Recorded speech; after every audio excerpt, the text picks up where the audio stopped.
En El Salvador, hay jóvenes que no esperan a que las oportunidades lleguen, las crean. Desde laboratorios caseros y aulas universitarias, están transformando ideas en soluciones reales que mezclan creatividad, tecnología y compromiso social. Este reportaje nos acerca a quienes están escribiendo el futuro con sus propias manos. En El Salvador hay jóvenes que no están esperando a tener suerte o encontrar trabajo. Están creando el suyo. Desde un pequeño estudio universitario hasta un laboratorio casero, estos emprendedores están usando la tecnología para resolver problemas reales. Actualmente estoy desarrollando prótesis biónicas que se controlan mediante impulsos eléctricos del cerebro. Significa de que las prótesis mediante sensores detectan la actividad eléctrica que está pasando en el cuerpo de la persona, agarran estas señales, las postprocesan en computadoras y de esa manera se producen los movimientos. Alugra Studio nace con la idea en la parte de desarrollar e implementar todos los conocimientos que estábamos adquiriendo ahí por el tercer año de Ingeniería Informática. Nació cuando estábamos en plena pandemia, inició como una charla mientras estábamos jugando videojuegos. Entonces fue como, mira, y si emprendemos, y ponemos algo de tecnología en el país. Un emprendimiento tecnológico es una idea que se convierte en un proyecto gracias a la tecnología. Es cuando una persona o un grupo de jóvenes usan computadoras, programas o herramientas digitales para crear algo nuevo que ayude a resolver un problema. Muchos de estos proyectos nacen en universidades o concursos de jóvenes que quieren mejorar su comunidad con creatividad e innovación. En la universidad llevé una materia en la que era muy bueno, era diseño de máquinas, y otra que era dibujo de ingeniería. Pero luego me di cuenta que había muchos pacientes, tenían una amputación y en Latinoamérica no tenemos solución de momento para esto. Ese fue como el impulso principal, porque yo descubrí que tenía la habilidad para diseñar muchas cosas, máquinas y todo esto. Lo que comenzó como un reto académico y una inquietud solidaria, pronto se transformó en un compromiso de largo plazo. Con cada diseño, Moisés fue dando forma a un invento, impulsado por la necesidad de ofrecer una alternativa real a quienes han perdido un brazo y sin acceso a una prótesis funcional. Actualmente llevo 6 años en el diseño de esto. El invento cumple la triple línea de impacto económico, social y también cuida al medio ambiente, porque también estamos utilizando materiales verdes reciclables, por ejemplo botellas de plástico. Y básicamente ha sido bien difícil estos 6 años, pero solamente he podido revelar esto hace aproximadamente 6 meses o aproximadamente un poco más después de haber sido patentado. Una patente es un derecho que le da el Estado a una persona o grupo que ha creado algo nuevo, como una máquina, un invento o una tecnología. Este derecho funciona como un permiso exclusivo. Durante un tiempo determinado, solo el inventor puede fabricar, vender o usar su invento. Nadie más puede copiarlo o aprovecharlo comercialmente sin su permiso. En El Salvador, según el Centro Nacional de Registro, uno de los principales requisitos para obtener una patente es que el invento debe ser novedoso, que demuestre que tu invento aporta un paso extra de ingenio y que no es simplemente una modificación pequeña o evidente de algo que ya existe. Yo tengo la patente, tengo el diseño industrial también, que protege cómo se ve la prótesis, y también tengo los derechos de autor, es otra protección aparte, la cual protege el software interno que lleva la prótesis para controlar todo. Y aparte, ahorita mismo estamos haciendo efectivo el sistema PCT, que me permite presentar la patente no solo en El Salvador, sino que la OMPI tiene un tratado el cual permite presentar la patente en los países miembros, que son 185 países miembros, que yo puedo acceder automáticamente después de tener la patente internacional. La OMPI es la Organización Mundial de la Propiedad Intelectual, que facilita la solicitud de patentes en más de 190 países. Con esta cobertura internacional, el invento de Moisés no solo está protegido en El Salvador, sino que ahora busca cambiar vidas a escala global. Pero, ¿en qué se diferencia una prótesis convencional de una prótesis biónica? Yo he agarrado la idea de una prótesis mecánica, y lo que yo he hecho es transformarla en robótica. ¿Cuál es la diferencia entre la prótesis mecánica y una prótesis biónica, la que estoy haciendo? La prótesis mecánica solamente se ve, es vistoso. Y, por ejemplo, si las personas tienen una amputación proximal a la muñeca, o sea, por acá, entonces pueden hacerse prótesis mecánicas y se aprovecha la misma articulación que tiene en la propia mano. Pero eso no sirve cuando la amputación es distal a este miembro. Entonces ya no hay dónde articular. Entonces necesariamente hay que usar microcontroladores, computadoras y todo eso. La idea mía es poner a disposición de nuestro país la patente, el diseño industrial, el código fuente y todo eso. Y así, de esa manera, solamente poner este servicio solamente cobrando los materiales y hacer posible de que estas prótesis sean vendidas por menos de $2,000 cada una, básicamente agarrando lo necesario para poder volver a comprar el material y sostener, por decirlo así, la empresa. Obviamente las personas tienen que acceder a un estudio socioeconómico para ser beneficiados por estos, porque o sea, si alguien le cobra 100% la prótesis, o por lo menos esa es la idea que tenemos a futuro, porque actualmente todavía no estamos vendiendo. Mientras Moisés Recinos aplica tecnología para restaurar la autonomía de personas con discapacidad, Alucar Studio impulsa la innovación mediante el desarrollo de plataformas web. Actualmente es una plataforma que controla a dos clientes, el cliente que es el que quiere o requiere una asesoría o una cita con un psicólogo y el psicólogo que requiere tener clientes.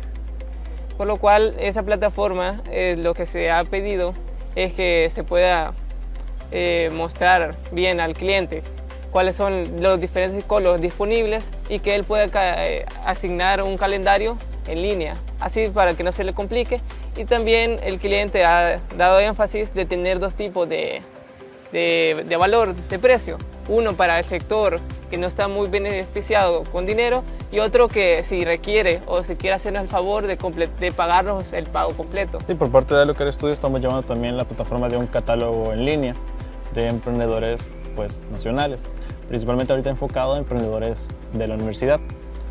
De esta plataforma es la que queremos demostrar como un catálogo donde puedan ingresar los usuarios a ver el perfil de ellos y ver la información que se maneja, ya sea como el menú, los cupones, la información del local, todo lo que necesitas saber de ellos, y también se puede agregar un apartado de reseñas, ya que por parte del catálogo se va a tomar en cuenta el ingreso de usuarios como emprendedores, tanto también como usuarios normales que quieren ingresar con su correo electrónico y ver toda la información que se quiera consultar. Cada uno tiene como un rol, por ejemplo, Brian él se ha enfocado más en el apartado visual, que es el frontend, y Ariel y yo nos hemos enfocado más en el backend. Frontend básicamente es la experiencia del usuario, de entrar a la plataforma, sentir agradable la plataforma y sobre todo querer volver a entrar, porque el usuario puede entrar solo una vez y de ahí ya nunca volver a entrar a dicha plataforma. Otra área donde me estoy especializando también es en la parte de los datos, en la parte de la ciencia de datos, para interpretar y poder dar un reporte de lo que se está adquiriendo en la plataforma. En el apartado de backend ahí se maneja más bien cómo se utilizan los datos y cómo se reenvían esos mismos datos al apartado del frontend, ya que toda la información que se maneja en el backend es como las funcionalidades que requieren la página web. Por la parte económica se puede ver un reto, porque la mayoría de proyectos de tecnologías se necesita un soporte económico que podamos comenzar dicho proyecto. La ventaja aquí en el país es que existen algunos proyectos nacionales como privados que permiten y dan la oportunidad a los jóvenes de poder adquirir dicho soporte. Otro reto que también sentimos es la parte de la innovación. Muchas veces en el país se suele ocupar tecnologías viejas, entonces la innovación es como algo que no suele entrar en el país. Y el tercer reto que encontramos más con Ariel es que a veces uno dice esta idea va a cambiar, viene a ver el mercado y ya existe o algo parecido, entonces tiene que ir viendo cómo agregarle o el valor agregado que debe tener la aplicación.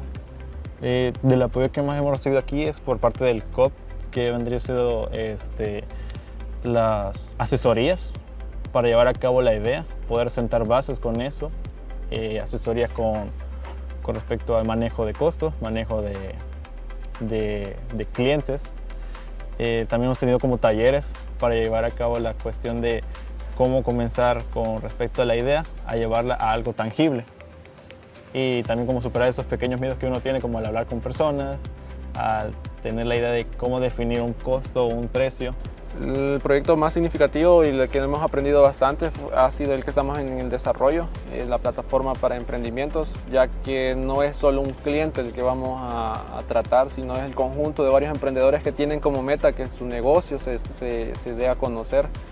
Y básicamente ese proyecto nos ha enseñado de lo delicado que puede ser una idea y tomarlo con seriedad para dar una eficiencia correcta. Muchos emprendedores suelen tener esa desconfianza o conseguir ese primer socio para poder llegar a otros usuarios. Entonces Alucard básicamente lo que quiere es eso, aportar que podamos ser su primer socio. Sí, algún consejo que yo le puedo dar a los jóvenes más que todo es que entre más rápido se comience su emprendimiento es mejor. Algo que siempre hemos comentado entre los tres, que si algo sucede que como no esperábamos, no es algo malo, sino es algo que nos está enseñando para la siguiente vez dar lo mejor de nosotros. Que la idea de la plataforma o siempre el punto de una plataforma es invitar a inversionistas a ver nuevos productos que puedan y quieran invertir en un nuevo emprendedor. Me agrada que de la manera en que nosotros nos ven como aparte de apoyo, es también como darles otro canal de comunicación a las personas para que pues aportándonos con respecto a la tecnología que pues va avanzando exponencialmente, también nosotros aportar esa manera de cómo conectarse con esas nuevas formas de comunicarnos. Comenzando con servicios web de páginas, ya después vemos con más servicios con los que nosotros podamos sentirnos cómodos desarrollando. En un país donde las oportunidades no siempre tocan a la puerta, estos jóvenes nos recuerdan que el conocimiento, cuando se une a la pasión y a la determinación, puede cambiar realidades. Aunque recorren caminos distintos, los une una misma visión: construir soluciones desde la tecnología, impulsados por el ingenio, la empatía y el compromiso.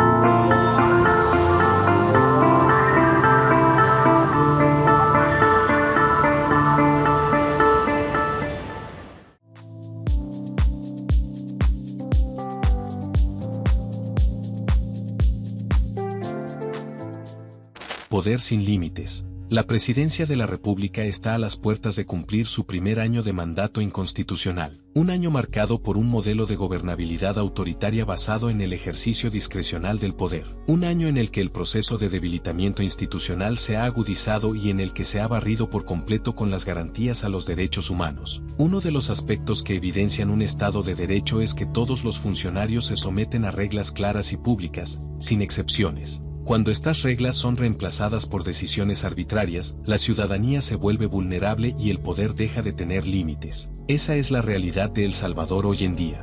El inicio del segundo mandato de Bukele estuvo marcado por detenciones arbitrarias dirigidas a veteranos de la guerra y a un firmante de los acuerdos de paz. Desde entonces, las capturas sin pruebas de la comisión de un delito han continuado. Sus víctimas terminan en un sistema penitenciario en el que se han documentado casos de torturas y muertes bajo custodia estatal. En las últimas semanas, las detenciones se han extendido a exfuncionarios de anteriores gobiernos, transportistas, abogados, líderes comunitarios y activistas sociales, sin el mínimo atisbo de un debido proceso. Con las más de 85.000 capturas en el marco del régimen de excepción y con la decisión de abrir el secot a las deportaciones de Trump, El Salvador se ha convertido en un país cárcel. La retórica que ha acompañado todo este proceso ha sido en extremo polarizante. Lejos de buscar caminos colectivos orientados a la construcción de una sociedad más justa, el discurso del Ejecutivo ha estado enfocado en dividir, estigmatizar y crear enemigos. Periodistas, sindicalistas y defensores de derechos humanos se han llevado la peor parte. Los efectos son evidentes. Por ejemplo, según la Asociación de Periodistas de El Salvador,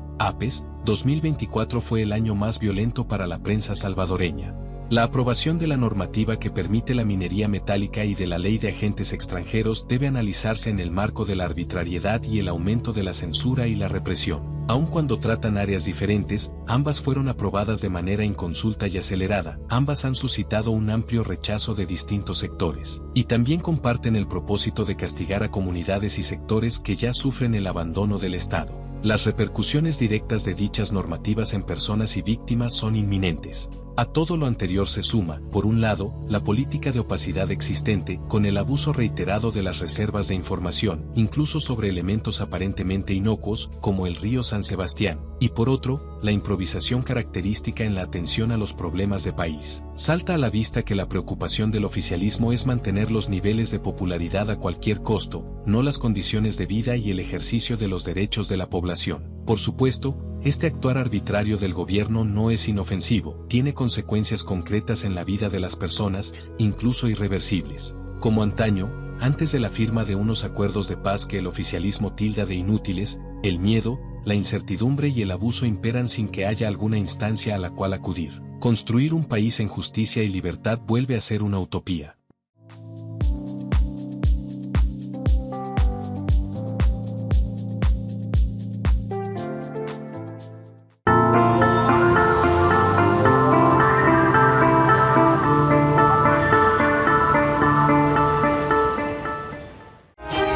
Al filo de la semana. Análisis de temas nacionales e internacionales con un enfoque diferente. José María Tojeira, al filo de la semana. De nuevo al filo de la semana. Hoy traemos mucho material, vamos a ir algo a prisa para poder llegar al final, que es donde está el pastel principal, ¿verdad? El postre, lo más bonito, creo yo, de este programita que vamos a tener. Lo primero que hay que señalar es que ya van más de 2 semanas después del arresto del abogado de la cooperativa El Bosque, Alejandro Enríquez, y de José Ángel Pérez, miembro de la comunidad, pastor de la iglesia Elim, en que la Fiscalía ha extendido el requerimiento fiscal del caso, ¿verdad? Según el documento en poder del Faro, la Fiscalía los acusa de delitos de resistencia agresiva y desórdenes públicos. Van tardando muy lentos, los están tratando como si fueran gente sujeta al régimen de excepción, y no son gente sujeta al régimen de excepción que está enfocado exclusivamente a personas de pandillas, ¿verdad? Les acusan de resistencia agresiva y desórdenes públicos, ¿verdad? Es decir, de alguna manera siendo la víctima la administración pública y la paz pública. Tardan mucho en llevarlos al juez, eso es injusto. Lo mismo está pasando con Ruth Eleonora López, 12 días sin ser llevada al juzgado. Ella tendría que ir al juzgado a los 3 días de estar detenida, ¿verdad? Para que dijeran si era culpable o que había que sobreseerla. Es decir, porque también la acusación puede ser equivocada, el juez es el que decide, no la fiscalía. Pero los tienen presos como les da la gana, sin cumplir la Constitución, ni las normas establecidas, ni nada. Es decir, calificándolos como les da la gana, etcétera, ¿verdad? Es decir, lo que están haciendo con Alejandro Enríquez, José Ángel Pérez, con acusaciones, a mi juicio, falsas, porque no hubo resistencia agresiva. Lo más que hubo fue resistencia pasiva, ¿verdad? Y la resistencia pasiva no es un delito. Y desórdenes públicos, pues miren, es decir, lo que se ve en las filmaciones no son desórdenes públicos. Es cierto que 2 personas se abrazaron y la policía forcejeaba para separarlos, pero eso en todo caso es una resistencia pasiva, no se agredió a la policía, no se les pegó ni nada, ¿verdad? Es decir, es un poco absurdo, es como mostrar odio hacia defensores de derechos humanos en general, ¿verdad? Y fingir además acusaciones, ¿verdad? Y además tratarlos de una manera que no tienen derecho a tratarlos así. Tendrían que estar en las 72 horas a disposición del juez, no metidos aislados en Bartolinas o donde los pongan, ¿verdad? Es decir, el Estado de Derecho es algo que está debilitándose progresivamente de un modo muy fuerte en el país, ¿verdad? El congresista norteamericano Glenn Ivey denunció que las autoridades salvadoreñas le impidieron visitar a Kilmar Ábrego. De nuevo, el empeñarse en los errores. El Salvador ha cometido un error manteniendo preso a un salvadoreño contra el que no hay ningún delito. El Salvador no puede tener presos a gente sin acusaciones de delito. ¿Qué acusación de delito tiene Kilmar Ábrego, verdad? Ninguna. Es decir, entonces tienen que soltarlo. Es decir, pero no sé, hay unos condicionamientos, una obediencia a los gringos, un poco desproporcionada, ¿verdad? Es decir, contra nuestras propias leyes, ¿verdad? Bueno, esto sobre temas de derechos humanos que me parecen clave, ¿verdad? Otras noticias, algunas buenas. El salario mínimo ha subido un poco más de 400 y un poquito más de 300 para los campesinos. Tendría que llegar a 600, a mi juicio, y tendría que ser salario único. La conferencia episcopal ayer sacó un documento en que dicen que los campesinos tienen derecho a ganar lo mismo que en la ciudad, que no se puede tratar de un modo marginador a los campesinos. Tiene toda la razón la conferencia episcopal. Deberían llegar, es cierto que les aumentaron un poquito más a los campesinos y trataron de igualar, o de acercar, no de igualar, de acercar el mínimo campesino al mínimo ciudadano. Pero los campesinos son personas humanas salvadoreñas, nos alimentan, tienen el mismo derecho que en la ciudad a tener el mismo salario mínimo, ¿verdad? También se habla de energía nuclear, es un dilema para la gente, asusta un poco, pero bueno, es un tema de largo plazo, es decir, sea como sea, es probable que hasta dentro de 15 o 20 años no tengamos energía nuclear en el país, si eso se continúa, ¿verdad? Si eso se continúa. También salió en las noticias la detención de Norman Quijano. En realidad llevaba ya un tiempo detenido por las autoridades gringas. Lo único que puede preocuparnos en el caso de Quijano, que sería también un abuso de autoridad, es que monten un show. Mire, a todos los gobiernos, porque esto no es cuestión de nuevas ideas ni de no nuevas ideas, es cuestión de los gobiernos salvadoreños. Cuando capturan a alguien importante, les encanta montar un show, ¿verdad? Es como una especie de deseo de desacreditar, de herir, de dañar. Y dice, bueno, lo detienen, está bien, todavía hay que considerarlo inocente. Si no tiene una resistencia ni activa ni pasiva, como decíamos, pues, ¿para qué ponerle esposas, no? Para exhibirlo, ¿verdad?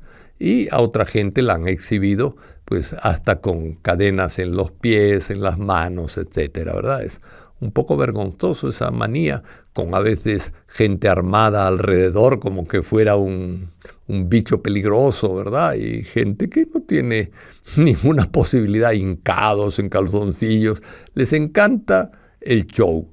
Bueno, ojalá una persona de 78 años no deben utilizarla para montar shows, ¿verdad? Es decir, para montar espectáculos, para hacer circo, en definitiva.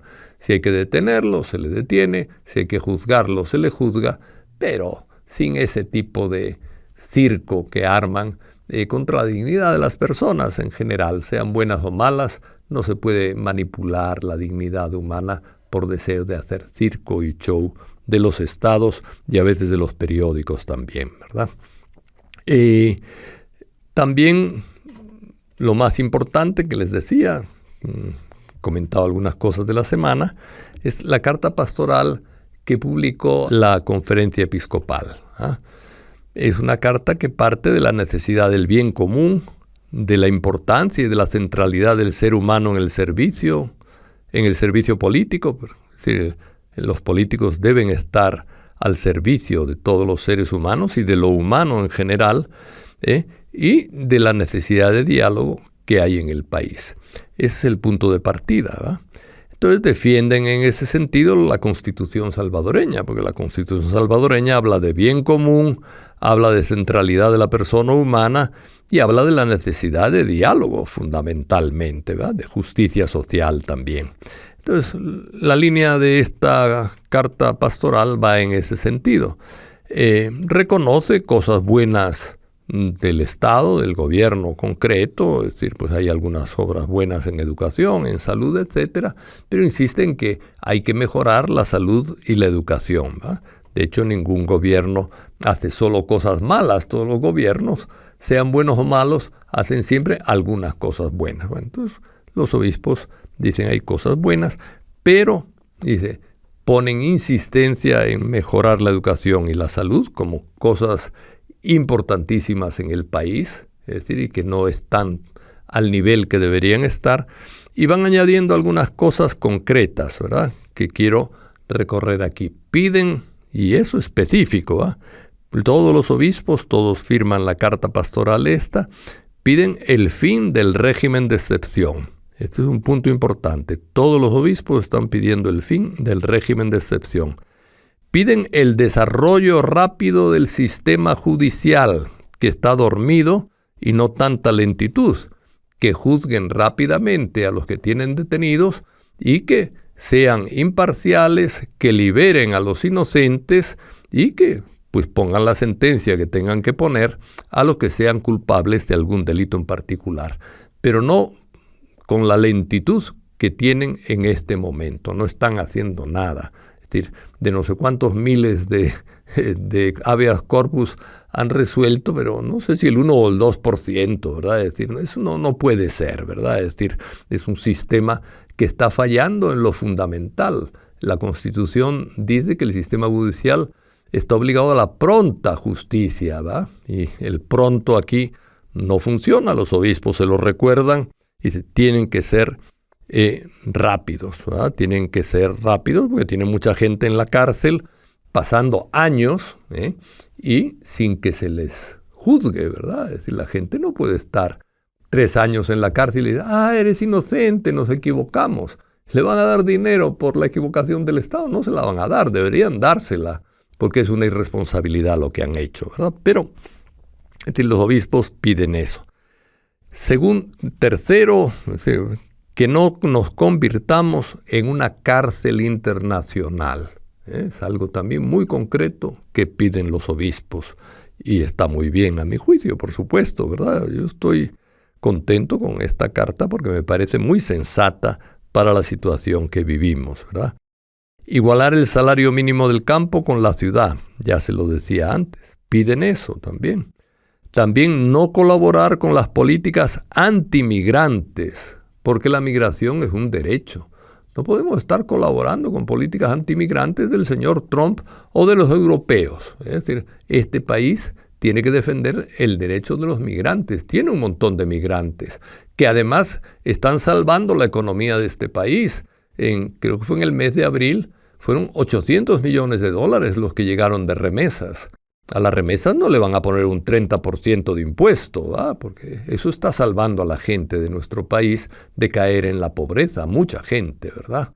Entonces, dice uno, bueno, es decir, nuestra política debe ser una política de defensa de los migrantes, no de maltrato de migrantes, ¿verdad? Es decir, lo que hacen con Kilmar Ábrego, eso ya es cosa mía, no, los obispos no lo mencionan, pero es un modo de colaborar con una política antimigrante de Estados Unidos, ¿verdad? Es decir, también piden, esto también directamente lo piden, que no se persiga a defensores de derechos humanos y que no se persiga a ambientalistas, a defensores del medio ambiente. Es una petición. Es decir, los obispos se han dado cuenta que se persigue a defensores de derechos humanos, que se persigue también a ambientalistas, ¿verdad? Es decir, entonces, ojalá escuchen a los obispos, ¿verdad? Piden derogar la ley de minería. Esto ya lo han hecho varias veces y lo repiten de nuevo, que hay que derogar esa ley. Los diputados no saben qué decir, están sordos y mudos, ¿verdad? No sé si es por miedo, si es por incapacidad o por qué, pero deberían discutir, llamar a la gente para platicar, ¿verdad?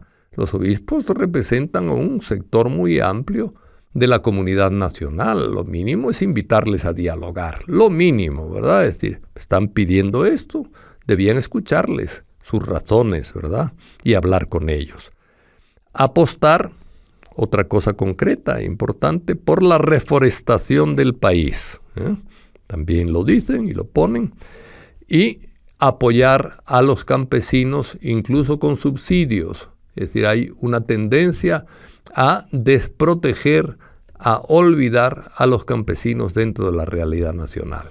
No solamente deben tener el salario mínimo de la ciudad, lo mismo, sino además, dicen los obispos, hay que apoyarles para que produzcan más. Y hay a veces que subsidiarles en algunos aspectos, es decir, porque están muy expuestos a temporales, a sequías. Es decir, el calentamiento global Ya no tenemos autonomía alimentaria, ¿verdad? Independencia alimentaria, pero el calentamiento global, si no apoyamos a los campesinos, va a crear un problema serio en el campo de la alimentación y en lo caros que se van a volver los alimentos dentro del país. Entonces, apoyar a los campesinos. Y esto es el resumen fundamental. Yo pienso escribir un poquito más sobre esto, pero me parece una carta que ojalá el gobierno la tenga en cuenta y dialogue. Son problemas reales que toda la comunidad nacional está experimentando y son problemas reales a los que hay que contestar no con política, no con frases, no con insultos, sino con diálogo. Y aquí nos quedamos. Es decir, en Estados Unidos, hablando de políticas antimigrantes, acaban de arrestar más de 100 migrantes en Florida que estaban trabajando en la construcción. Había salvadoreños entre ellos. Tenemos que levantar la voz en favor de nuestros migrantes y dialogar con los obispos sobre todos estos puntos que ellos exponen, que son puntos de preocupación nacional. Al filo de la semana. Análisis de temas nacionales e internacionales con un enfoque diferente. José María Tojeira, al filo de la semana.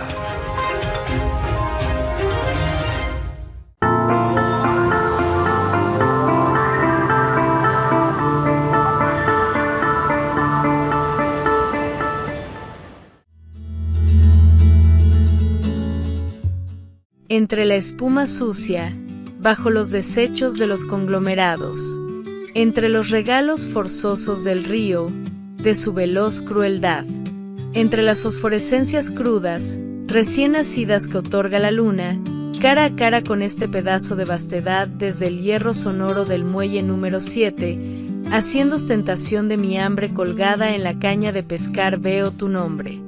Este es un párrafo del poema de Roque Dalton llamado Atado al mar, nombre que lleva la exposición organizada por el Centro Cultural de España en El Salvador y la Fundación Roque Dalton con la colaboración del Centro de Recursos para el Aprendizaje y la Investigación Padre Florentino Idoate de la Universidad Centroamericana José Simeón Cañas, en el marco del Festival de Poesía A los locos no nos quedan bien los nombres.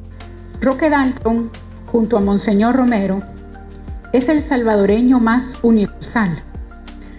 Lo que hace universal el legado de una persona es su capacidad de expresar, de transmitir lo que identifica a una colectividad humana, lo que la distingue de otras. En suma, es la capacidad de poder darle voz a un grupo humano, a un pueblo, a las mayorías populares y poder comunicar esa voz más allá de las limitaciones del tiempo y de las diferencias culturales.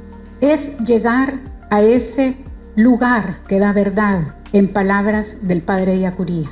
Ese carácter del ser salvadoreño que se expresa en las homilías dominicales de Monseñor Romero y en la poesía de Roque Dalton está atravesado por cicatrices y por esperanzas.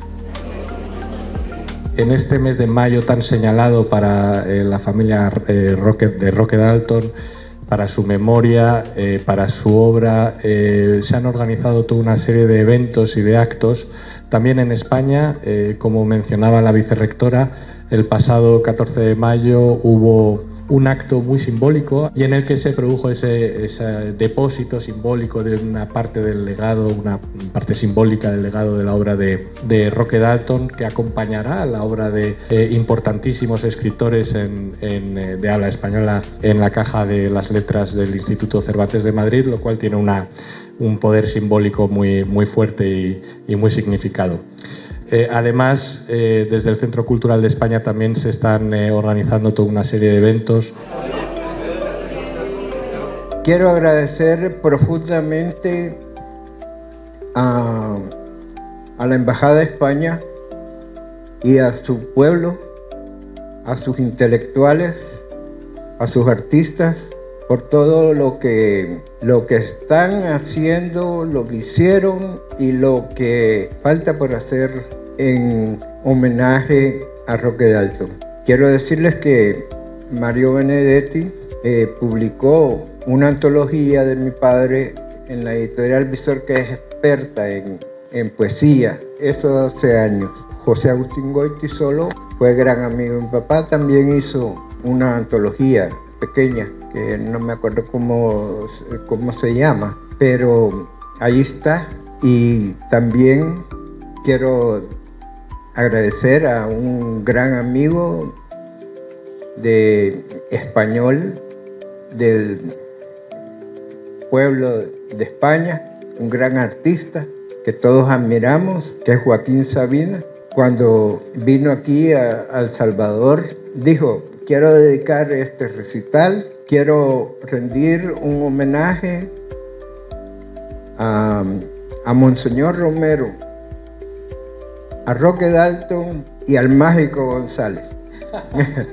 Todas estas actividades se están dando con el doble propósito de recordar a Roque Dalton y difundir la poesía contemporánea salvadoreña, coincidiendo con el 50 aniversario del asesinato y desaparición del poeta, así como el 90 de su nacimiento. Se puede visitar Atado al Mar, exposición que nos acerca a la faceta más humana del poeta salvadoreño, la cual estará abierta a todo el público hasta el 28 de junio en el tercer nivel del CRAI de la UCA.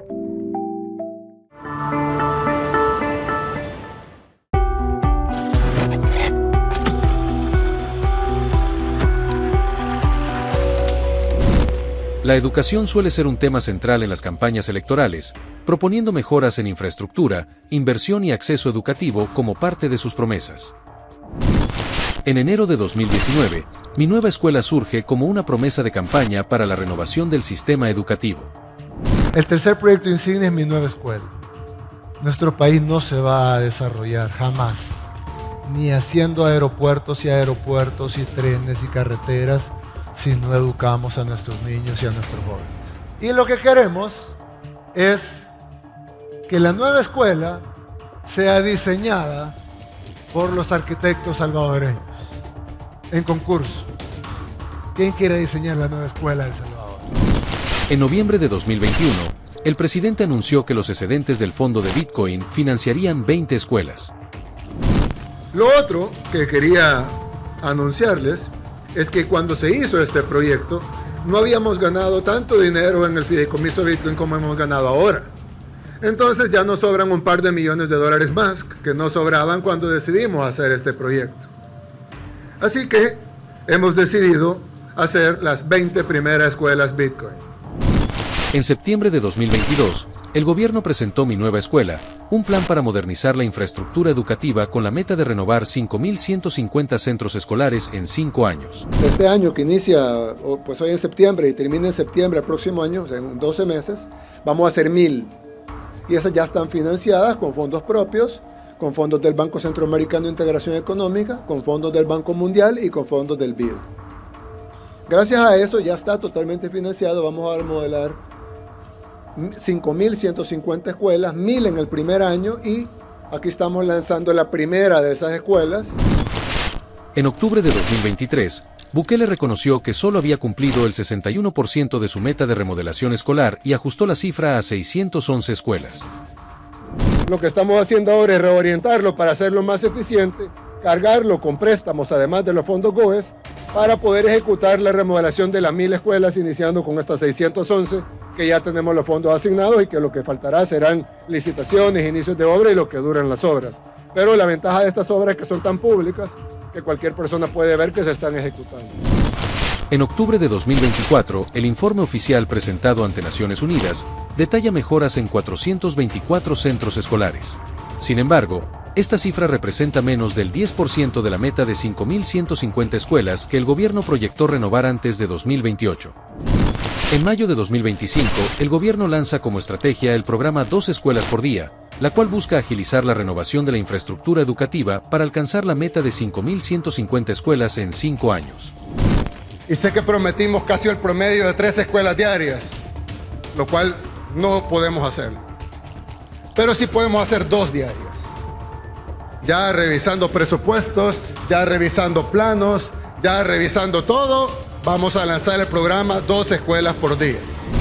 Las promesas no cumplidas en materia educativa afectan a los niños y jóvenes. La inversión en materia educativa es clave para el futuro del país. Déjanos tu opinión en los comentarios.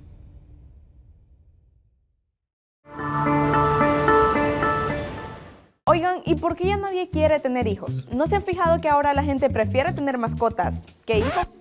Y es que según datos de CEPAL, en El Salvador la tasa de fecundidad ha bajado hasta 1.8. Es decir, que en promedio cada mujer tiene 2 hijos o menos. Cosa que ha cambiado mucho, ya que en los años 60 las mujeres en el país tenían en promedio 6 hijos. A ver, ¿qué pasó? Esto representa una reducción del 69.9% en la cantidad de hijos promedio que tiene una mujer. Las diferencias son abismales, o sea, tus abuelos y abuelas tenían hasta 10 hijos y hoy apenas llegamos a 2. Y asimismo la tasa de natalidad ha bajado, pasando de 42 a 15 nacimientos por cada 1000 habitantes. Y miren, las personas en edad reproductiva tienen buenos argumentos. He madurado. Me he vuelto un hombre independiente. Y es que los hijos no salen baratos, y si ya independizarte es un reto, tener hijos ni se diga. Creo que porque estamos más conscientes de la economía.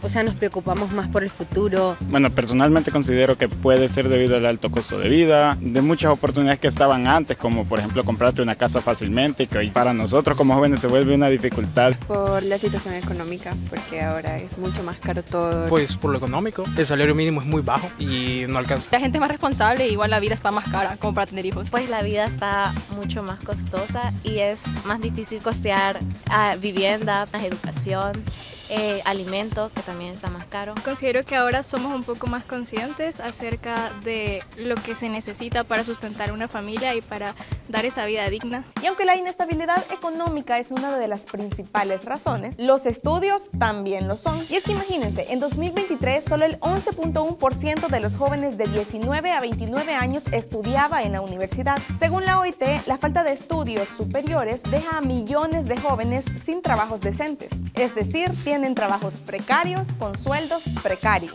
por lo que su salario probablemente no sería suficiente para criar a un hijo. Pero, ¿en qué afecta que la gente tenga menos hijos? Una primera consecuencia es la reducción del crecimiento poblacional. Y aunque esto no es malo, el problema radica en el cambio de las estructuras etarias de la población. Es decir, que va a llegar un día en que habrán más personas ancianas que jóvenes y niños. Mientras tanto, actualmente, según el Censo de Población y Vivienda, el 14.8% de la población tiene 60 años o más. Según CEPAL, en 5 años, o sea, en 2030, la población de El Salvador estará en una etapa de envejecimiento avanzado. Esto debido a que las personas viven más años y también en que la gente tiene menos hijos. Para 2060, según CEPAL, El Salvador tendrá una economía envejecida. Esto podría ser preocupante según expertos, ya que habría menos personas trabajando y más personas ancianas recibiendo una pensión.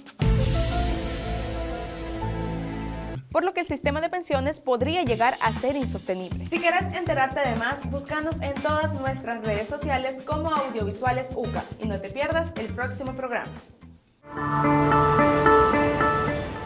En una democracia la prensa no solo es un medio para dar noticias, es un pilar fundamental. Y es que la democracia se basa en que los ciudadanos podemos tomar decisiones, pero que lo hagamos cuando estamos informados. Pero ¿cómo vamos a tomar buenas decisiones si no sabemos qué está pasando? Pues justo ahí es donde entra la importancia de la prensa. La prensa cuestiona, investiga, denuncia. Puede sacar a la luz algunos casos de corrupción, abuso de poder y violación a los derechos humanos. Por ello puede llegar a ser incómoda para algunas personas. Baja la cámara y te defendes conmigo. Pero al fin y al cabo es un contrapeso necesario para la democracia. Porque seamos honestos, si nadie vigila el poder puede hacer lo que quiera. Y es que también es muy importante que entendamos que en una democracia todas las voces tienen que ser escuchadas. Porque al fin y al cabo todos estamos en el mismo barco. Y los diferentes medios de comunicación y la prensa independiente son plataformas necesarias para la libertad de expresión. Especialmente los medios independientes son necesarios ya que son la plataforma para darle voz a minorías, a grupos que han sido menospreciados y que normalmente no tienen un micrófono. Sin prensa no hay transparencia y si no hay transparencia la democracia está vacía. Y como la prensa puede incomodar a personas poderosas, es uno de los oficios más peligrosos, especialmente en Latinoamérica. Para ponerte un ejemplo de los años 80-90, el medio El Espectador en Colombia perdió a 2 de sus directores a manos del cártel de Medellín, o sea, de Pablo Escobar. Y lastimosamente estos casos así no se quedaron en los años 80-90. Recientemente también se ha reportado el asesinato de muchos periodistas y México es uno de los países más peligrosos para ejercer ejercer el periodismo. Según datos oficiales del gobierno de México, en 2024 fallecieron 7 periodistas ejerciendo sus labores. Es importante que entendamos que cada que defendemos el derecho a la libre prensa, estamos defendiendo nuestro derecho a saber la verdad, ya que sin ese derecho la democracia no es nada más que una fachada. Pero, ¿y ustedes qué opinan? Ya saben que si les gusta esta clase de contenidos pueden seguirnos en todas nuestras redes sociales, aparecemos como Audiovisuales UCA. Y no se pierdan de este programa la siguiente semana. Al final el cuerpo es como un carro, digamos. Un carro si pasa parqueado 6 meses, se deteriora. Entonces igual nosotros tenemos que estarnos moviendo. Esta información vale millones. Claro, y mira, el cuerpo es bien agradecido y hay muchas personas que se frustran porque no ven resultados. Puede ser que usted en la balanza no vea resultados en un año. Con entrenamiento puede ser un X-Men. Pero no quiere decir que no hayan beneficios.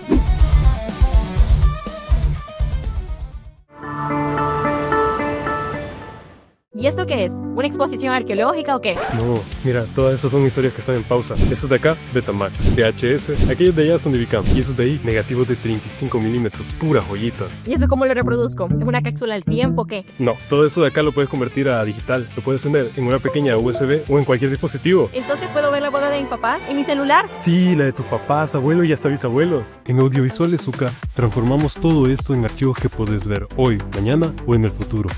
Digitalizamos tus recuerdos para que vivan por siempre.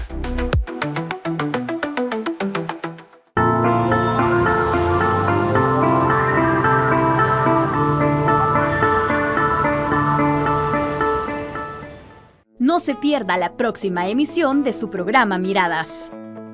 Bueno, el Papa León desde que se ha presentado ha buscado la dignificación de la experiencia migratoria y él mismo se ha señalado como un migrante, ¿verdad? Como historia pastoral sabemos que él nació en Chicago, en uno de los suburbios de Chicago y después emigró al Perú.